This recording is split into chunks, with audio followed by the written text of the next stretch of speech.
Well, I'm here to introduce our next speaker, Dr. Krysta Svore. And she is a distinguished engineer and VP of Advanced Quantum Development for Microsoft. And Dr. Krysta Svore, she's passionate about empowering people and organizations around the world with quantum computing and realizing a scaled quantum machine. Dr. Svore brought the first quantum computers to Azure, and now her team designs and delivers the software and the scientific innovations required for a fault-tolerant quantum computer.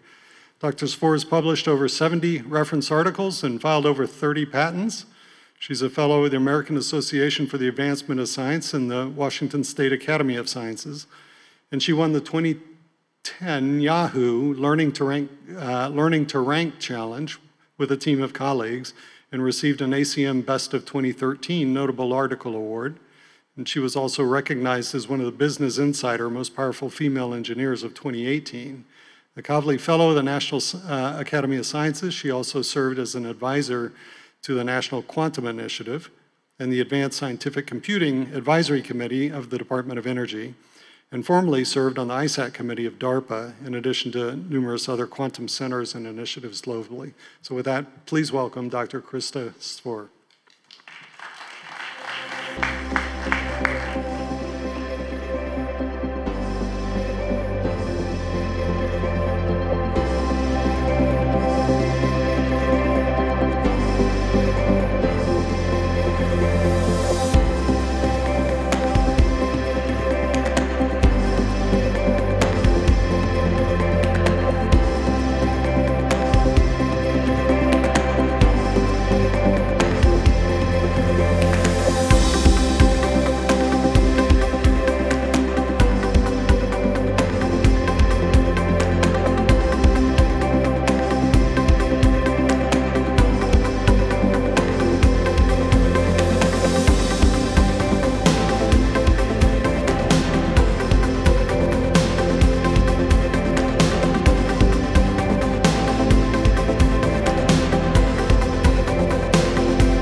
Good afternoon. Welcome back. I hope everyone enjoyed some good food at the lunch break. Thank you for joining me today. I want to walk us through how together our collective genius can unlock growth and progress with quantum computing. I want to start with a video. When you look back at human history, human progress has always been defined by materials. We talk about the Stone Age, the Bronze Age, the Iron Age, the Silicon Age. Now we face many problems as a planet where, again, new materials, new chemicals can make a big difference. For example, if we want to design a catalyst that captures carbon from the air, a chemical process of making fertilizer locally on a farm, or we need to find a way to clean water or find new life-saving drugs. For more than half a century, scientists have had the dream that one can use computers to design materials and chemicals. We are at the point now in history where we have the ingredients that are needed to make this vision real. One piece is just the massive scale of cloud compute that we have. In the time it took to simulate 100 materials, we can now simulate 1 million. So the second ingredient is the amazing progress we recently made in generative AI. You can now generate text and images with natural language prompts. Just imagine a future where we can use the same technology to design materials and chemicals. With AI, scientists can start to understand the language of nature. And with quantum computers, we will be able to speak it. It's essentially a quantum computer works based on the same principles that nature works. That's why a quantum supercomputer will be able to solve these problems precisely. Today, we are on the threshold of a new age of scientific discovery.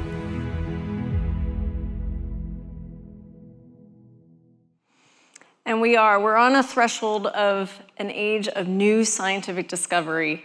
And that's why we at Microsoft are invested in quantum computing, to really accelerate scientific discovery. And today, I hope that I can help differentiate between the hype and the clarity, right? What can we do with a quantum machine? What can we expect to do with a quantum machine? And how do we get there? It starts with understanding what a quantum computer will be able to solve. And we've done a lot of research at Microsoft over the last 2 decades working to understand what will we do with a quantum computer and how big, how many resources will that quantum machine require to solve interesting, valuable, practical, useful problems. What we've learned is quantum computers will be a great computational resource for problems that operate over small amounts of data, right? And that we need those algorithms to offer super polynomial speedups going beyond just quadratic speedups. We need super polynomial speedups to get commercial, industrial, and even useful solutions from this machine. And so while in the media you'll hear that quantum machines are good for a whole array of problems as I've mapped here, the reality, the clarity is that a number of these problems will not be realistically, efficiently, practically solvable by a quantum machine, because some of them will simply take too long to solve, even on a quantum computer. But now with that said, at first that might sound a little bit dire, right? That all of these problems drop out. You'll quickly recognize that the problems that remain are absolutely critical. These are the problems that we need to go after together to quite literally save our planet and feed our planet. As we look at these problems, the problems that remain sit in the area of chemistry and materials science.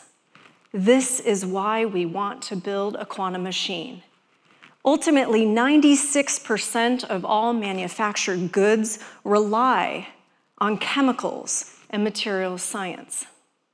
And it turns out each one of you and every one of us in the world is impacted by these spaces. For example, you can take the UN Sustainable Development Goals, and you can look and see that a number of these will be impacted by the ability of a quantum machine to provide solutions in those areas. And so we want to build a quantum supercomputer so that we can provide better solutions to these problems, so that we can provide clean water around the world, so that we can develop fertilizers locally to drive better food development, right? Fertilizer development. Our CEO, Satya Nadella, put this so well in a meeting just a few months back, that our goal is to compress and take the next 250 years of chemistry and accelerate that and enable it in the next 25 years. Because it's in that time frame that we need to have an impact on our planet. What we want to see and what we're working on at Microsoft is to really enable, right, empower people and organizations around the globe with a paradigm shift in terms of how we think about research and development. So we truly want to accelerate scientific discovery. It's an R&D paradigm shift that we need to see, and it's a shift we've made in our own program as we've worked to build, engineer, and develop quantum devices. We need to go from leading with lab experimentation and lab development to leading with predictive computational design, with computational capabilities followed by lab testing and experimentation, right? With this inversion, we will be able to speed up and accelerate the rate of innovation. And this is needed, right, when we look across the space of chemistry and materials science. So we have done this in our own program as we have worked to deliver our own quantum devices, and we now are really thrilled to bring Azure Quantum Elements forward to the world, to companies, to people, to scientists, in order to help bring about a faster to product capability, right? Faster to market product capability. Now, Azure Quantum Elements, why does this matter for a conference on quantum computing? Well, precisely because quantum computing will be one of the key elements needed to bring about solutions in chemistry and materials science as we look forward. To accelerate scientific discovery, we need a hybrid approach. We need to bring forward the scale of high-performance computing, the scale of the cloud. We need to integrate it alongside AI, artificial intelligence models that have been custom built for the areas of chemistry and materials science, and then ultimately improve accuracy with a quantum supercomputer. Now, Azure Quantum Elements is available today. We announced it in June this year, and we have 6 companies that we've publicly announced and the number behind that we are working with to bring forward this faster, improved computational capability in the space of chemistry and materials science. These companies are doing things like investigating sustainability, right? Looking at hydrogen fuel cell design and innovation, right? And looking to look at broader sets of candidates, of molecules, right? Of candidate structures for their work. And then using the AI models to filter and identify the right ones to go build in the lab. This is a really exciting platform. And we've also recently announced that with Pacific Northwest National Laboratory and Micron, they will be using, in conjunction with Microsoft, using Azure Quantum Elements to help democratize access to computational chemistry as a service. So this is an exciting step forward, and a big thank you to the Department of Energy for funding the ability to bring computational chemistry forward to more people around the nation and around the world. Now, with that said, right, today, Azure Quantum Elements can be used to improve our understanding of chemistry and materials science, leveraging HPC and AI to get 1,000x speed-ups in scale and acceleration, but to deliver the accuracy we need to study problems in, for example, catalytic chemical reactions, maybe for nitrogen fixation, fertilizer production, or for carbon capture. Ultimately, we need to also improve the accuracy of these solutions. And the accuracy will come from using a quantum computer. We will be able to deliver 100x accuracy with a quantum supercomputer. So while we offer Azure Quantum Elements, we also at the same time are working to build and engineer a quantum supercomputer that will integrate right in with this platform. Now, where are we today in terms of quantum machines? I spoke about hype and clarity. I think it's important that we understand where we are today and where we need to get to enable chemistry and materials science solutions to offer an advantage over what we can do classically with HPC and AI. Today, we are at level 1, right? In terms of an implementation level of quantum computers, we are at level 1. This is the foundational level. Absolutely exciting to have level 1 machines out there, and we offer them through Azure Quantum in the cloud today. These are machines that operate on physical qubits. You may have heard of them also referred to as NISQ, Noisy Intermediate Scale Quantum Machines. These machines offer the ability to run small instances of programs, to understand how quantum computers work, and they're a fabulous education tool for starting and learning about quantum computing. I encourage you to try them for free on Azure Quantum. But to get to a quantum supercomputer will require going beyond level 1. We must get first to level 2. This is the resilient level. We need to get to the point where our computations on quantum machines can run for longer and longer or more and more operations reliably. We need to trust that we can get reliable information back from the quantum computer. And this will require what you may have heard referred to as logical qubits, or quantum error correction and fault tolerance. As we make it through the resilient level, and all machines today are at level 1, as we graduate and make it to level 2 and then beyond to level 3 will have 1,000, upwards of 1,000 logical qubits, and we will call it a quantum supercomputer. Level 3 is about scale. The key is being able to scale up to solve the problems across chemistry and materials science, right, that we want to be able to solve that provide commercial and industrial value, right? Provide solutions that we cannot expect to get from classical machines alone. So it is absolutely critical that we as an industry, as a field, make it to level 3. And why do we call it a quantum supercomputer, right? What is this? Well, when we study quantum algorithms and we look at what will we do with this quantum machine, we narrow into the space of chemistry and materials science as the key application. When we look at how many qubits are required, we will need upwards of 1 million physical qubits to provide that practical quantum advantage. Now, practical is important here. It needs to be for a practical, as in useful problem, right, that we run a solution on a quantum machine, and it needs to run in a practical amount of time. So what's practical from the commercial standpoint? It's a matter of weeks, right? So it's important that we develop quantum computers that can provide a solution that's for a useful problem in a useful amount of time. And that will require upwards of 1 million physical qubits. It will require level 3 scale, a quantum supercomputer. At Microsoft, we're working on building this quantum supercomputer, and we're also interested in measuring the performance of a quantum supercomputer. So how will we understand the performance of a quantum supercomputer?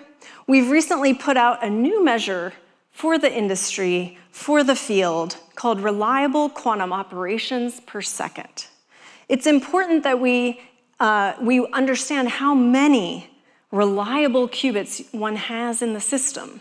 And we must also understand the clock speed, right? It's important that we get these solutions in a practical amount of time, again, a matter of weeks, right? And depending on the type of architecture, depending on the underlying type of qubit, right, sometimes that might accrue to centuries even on a quantum computer, which is not practical. So this measure offers a combination of that clock speed, the runtime, right, and the clock speed of the machine, along with the number of logical qubits. And what this graph shows is that we're going to need kiloarclops as a starting point for the quantum supercomputer, right? We're going to need something that enables kiloarclops and gets to only 1 in 10 to the 8th operations having an error. Eventually, for chemistry applications that will offer commercial capabilities, commercial value, we will need to continue to improve the reliability of the quantum supercomputer. We will need to get to gigaarclops, and we will need to get to 1 in a quadrillion operations failing, only 1 in 1 quadrillion. So that's what we have to look forward to. And we need to engineer and architect our machines with this in mind. Now, behind all of this, right, not all qubits are created equal. So when we look at getting to the quantum supercomputer scale, we can then extract what are the criteria of the underlying qubits that we need to consider, right? How do we know which qubit to invest in, or to build, or to design, or to engineer? We can look to these criteria.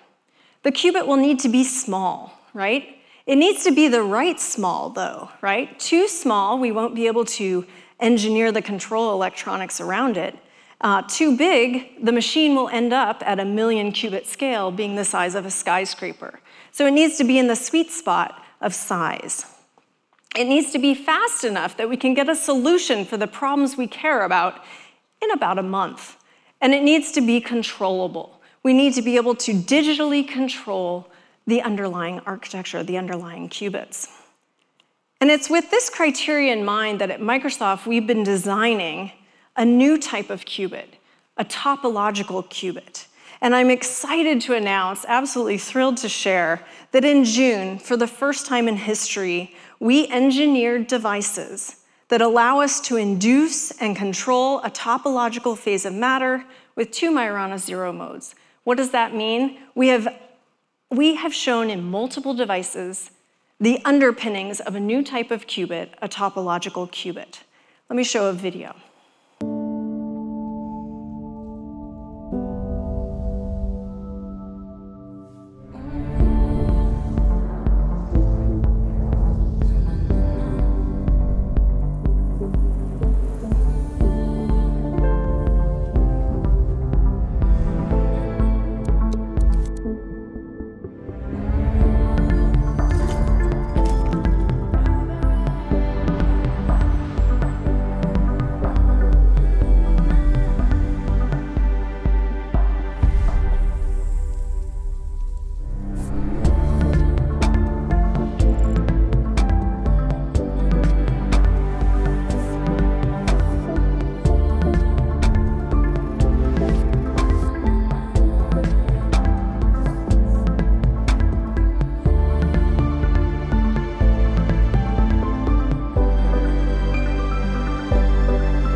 This provides the foundation for ultimately a quantum supercomputer. And what's absolutely exhilarating, I feel, is that humans, right, people, we have engineered a new phase of matter, right? Solid, liquid, gas. We have engineered a new phase of matter here, demonstrated it on multiple devices, and it will serve as the underpinning of a quantum supercomputer. This puts us on path to that quantum supercomputer. We recently announced our roadmap to a quantum supercomputer and outlined the 6 steps to get there. And I'm happy to say we have now checked off the first one. Now together, we will need to deliver that quantum supercomputer and its applications, right? It will be thanks to our collective genius, to our collaboration, to reaching and understanding across the table that we will get there together. And it will require a diverse range of specialties, of people, of skills. Even here, right, you've seen the power of software, materials science, computer science, engineering, right, systems integration, cloud integration, right? There are a number of skills we need to bring this forward to reality, to integrate it into our workflows, to bring it to the cloud, and then to bring it to application users globally. So it will require our collective genius. Now, to help bridge that gap, right? Say you're a specialist in quantum chemistry, and you need to speak to a specialist in quantum computing, right? We want to bridge that gap. We want to help educate people from different fields on how to have that conversation and accelerate our scientific discovery together. Now, to that end, we've recently introduced Copilot in Azure Quantum. This is your AI-powered tool for quantum discovery. And what you can do is interact with Copilot, which is grounded both in chemistry and materials science, as well as quantum computing. And so this new Copilot, which is available online on Azure Quantum, you can go and ask it questions. You can ask it to show you how molecular structures, what do they look like? What's the difference between different molecular structures, right? So it can help you develop that deeper understanding, for example, of chemistry. But let's say you want to learn more about quantum computing. You can ask, what is a logical qubit? How does quantum error correction work? And furthermore, you can ask it to write code in Q#, which is a quantum-focused programming language, and then you can copy that code right in the browser, right next to the Copilot, and run it. So you get real-time feedback on how to develop for a quantum machine, right? And you also start to understand different aspects of the field. And so I think this is an absolutely fabulous tool, whether you're new to the field or you're already in the field, right? Or if you want to bridge across disciplines. So I encourage you to try our Copilot in Azure Quantum today. Along with that, just last week, we announced our Azure Quantum katas as part now of Azure Quantum. So these katas are learning exercises. So as we look to build up our workforce, right, and also encourage others that are already in the workforce to learn more about quantum computing, to understand how the workflows will work, right? Take Azure Quantum Elements, where you have HPC and AI working with quantum computing, right? It's important to understand how this works. And Azure Quantum katas are exercises in quantum programming. So you can use them to start to understand both what quantum computing is, right? How does teleportation work? What is a qubit? But through programming exercises, you get real-time feedback. It's self-paced, it's AI-assisted with the Copilot, and it enables you to start understanding quantum computing through a programming lens. And this is a great tool whether you already know quantum computing or you're new to the field. So I encourage you to try these hands-on tutorials, very interactive, right in your browser. Now, it's important that together we take steps forward to accelerate our scientific discovery and also accelerate to a quantum supercomputer. I hope that you'll take forward the levels. Level 1, foundational, level 2, resilient, and level 3, scale. And think about how you can help us accelerate to that quantum supercomputer. It's also important that we accelerate chemistry and materials science R&D. Azure Quantum Elements is an important platform in this direction, and as I shared, I'm very excited about DOE's work to help bring that and democratize that for a greater number of scientists around the nation. We need to accelerate that work because we do together need to work to save and feed our planet. But as we think about the levels in getting to a quantum supercomputer, I know many of you are coming from nations around the world. I encourage you to think about how you can continue to focus your investments, whether it's across quantum machines, quantum hardware, quantum algorithms, quantum error correction, but how can you work to help focus that investment towards enabling us to reach level 3, scale? Because it will require a quantum supercomputer to deliver the economic and commercial value we all want to see for our world from quantum computing. Finally, I want to share that I'm a member of the National Quantum Initiative Advisory Committee. I'm honored to serve in that way, and we recently shared a report on our recommendations for the next renewal, hopefully renewal, of the National Quantum Initiative here in the United States. But whether you're coming from the United States or not, I encourage you to take a look at the report and take back some of the learnings and recommendations we worked on for the last several months to your own home countries as well. And here's a link, a QR code to that report. So thank you very much for sharing this time this afternoon with me. If you're interested to meet more with our team at Microsoft, please do take a click of this QR code on the left. We have a Quantum Innovator series where we share our progress and our learnings. Please do sign up for that. And finally, try Azure Quantum Elements and Azure Quantum. The QR code on the lower right will offer those offerings to you. Thank you so much. Bye.